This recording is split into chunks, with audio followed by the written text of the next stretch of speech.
Hello everybody, welcome back to the Wisconsin Greg Show. This is Greg and I'm out in my garden and I'm doing a follow-up to the Epsom salt test that I was doing. It's been a little while longer than I was originally going to come back and do a video on, and there's a reason for that.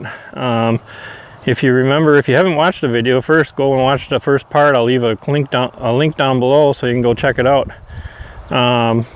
But what I did in the first video is I used a 3-ounce cup like this of Epsom salt, and I dumped a little bit in each, or I dumped a 3-ounce cup in each hole that I planted for the peppers and tomatoes, and wanted to see if it made them grow better, produce better, and just do better all around. But the problem is what I found out, I don't know if it's just for my area, or because I'm doing this in a back to Eden garden and possibly it doesn't need it, but I used 3 ounces and it was too much.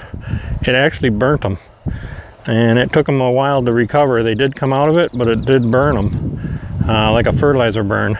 And so I'm gonna have to call this test inconclusive because it's not really a fair test, because it burnt them. So I'll probably be doing this test again next year, but I'm going to use smaller amounts, either a teaspoon or a tablespoon per each one, and see how that works out. But this year it's kind of hard to tell, but I will show you around and show you how they're looking. To me, I can't see a whole lot of difference.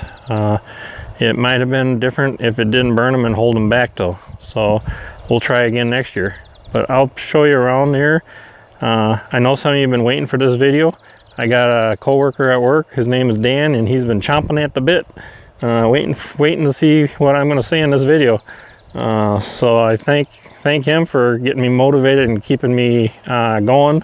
And if you guys want videos, keep chomping at the bit, and I'll try to get them out here. So I'll do my best to please my subscribers if I can. So I'm gonna get behind this camera and move it and show you the tomatoes and the peppers and show you how they're doing. Now, if you remember right, the ones that I used Epsom salt on, I put stakes in them, and I'll show you that. Now these first 2 peppers here don't have no Epsom salt, and they're doing okay. They got peppers. I've actually picked some peppers off of them already. Oops.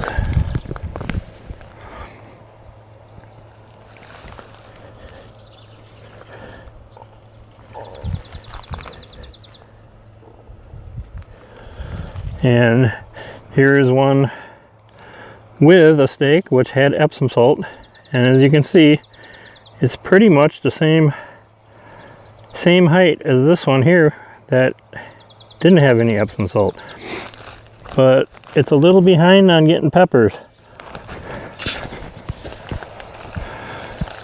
It's a little bigger, but it ain't got peppers. The other one's got peppers already, so the ones with the Epsom salt have got held back because I put too much on them. And here's another one, and look how small that one is. They got burnt. I actually thought they were going to die, but they came out of it. This one here's got Epsom salt on it.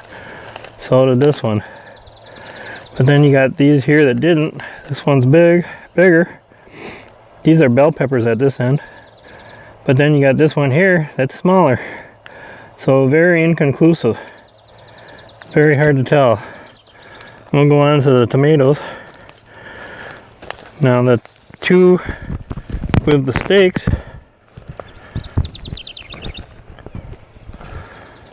are over here, but the only problem is this one here got wind damage, so I can't really go by that. And other than the wind damage, they're pretty much the same, and they have about the same amount of fruit on them, or tomatoes, so I can't tell a whole lot there. This one here is a cherry tomato. I didn't have 2 of them, so I couldn't do one with and one without. I only had one. This one doing pretty good, but I can't tell you what it would look like if it didn't have any on, because I only got that one. Now these are the bigger tomatoes. I can't remember what kind they were. I probably said in the first video. So they're a big tomato, something like big boy tomatoes or something like that. And very little difference. They're both about the same. They got flowers coming on them, and they're both, I can't tell a difference. So they both got held back. Actually, as I look at it here, I do see some tomatoes here, down in here.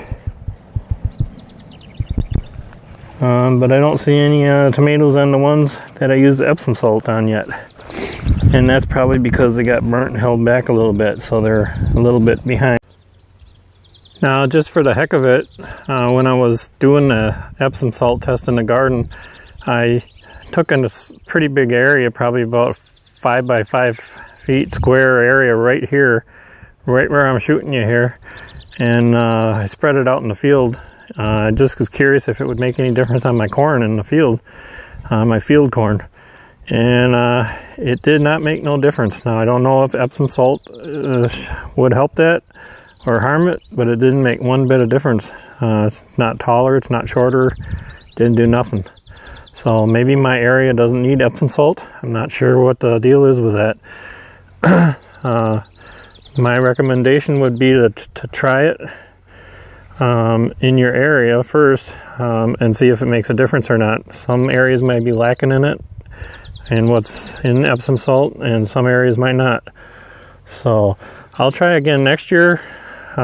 Just do the same test, but I'm going to do it with probably just a teaspoon instead of 3 ounces in my tomato plants and my peppers, and we'll see if that makes any difference, because this year I burnt them and it set them back.